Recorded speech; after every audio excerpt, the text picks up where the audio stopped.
घर ही पूजवले बिया नमी। सुनत रहो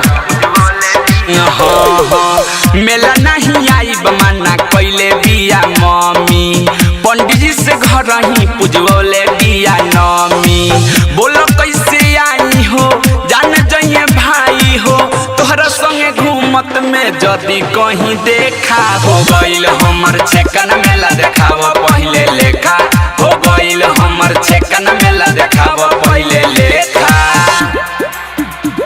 हो गईल हमर छेकन मेला देखाव पहले लेखा देखाव पहले लेखा। डीजे विकास हो गईल सीतामढ़ी हो गईल हमर छेकन मेला देखाव पहले लेखा।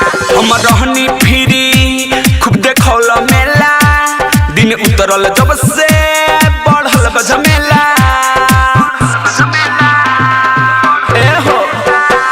हम रहनी फिरी खूब देखौल मेला दिन उतरल जब से बढ़ल बझमेला। खुद के बानी खिसियाइल बाबू पर हम बिखियाइल खुद के बानी खिसियाइल बाबू पर हम बिखियाइल। तोहरे चक्कर में प्रसादी नहीं ठेका हो गईल हमर छेकन मेला देखाव पहले लेखा हो गईल हमर छेकन मेला देखाव पहले लेखा हो गईल हो गईल हो गईल हमर छेकन मेला देखाव पहले लेखा। डीजे विकास रीगा सीतामढ़ी अलबेला रिकॉर्डिंग स्टूडियो गढ़ी में नेपाल। जय चंदेश्वर तू कल सबर मिली है ना कबहू दूर होता लभर। अलबेला अशोक तू कल सबर मिली है ना कबहू दूर होता लभर।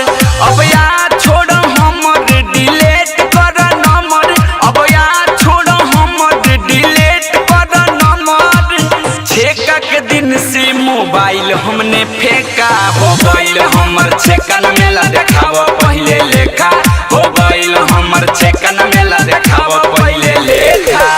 मेला नहीं आई बमाना कैले बिया मम्मी। पंडित जी से घर ही पूजवले बिया नमी। बोलो कैसे आई हो जान जाइए भाई हो तोहरा संगे घूमत में जदी कहीं देखा हो गईल हमर छेकन मेला देखाव पहले लेखा हो गईल हमर छेकन मेला देखाव पहले लेखा। अलबेला रिकॉर्डिंग स्टूडियो गढ़ी में नेपाल।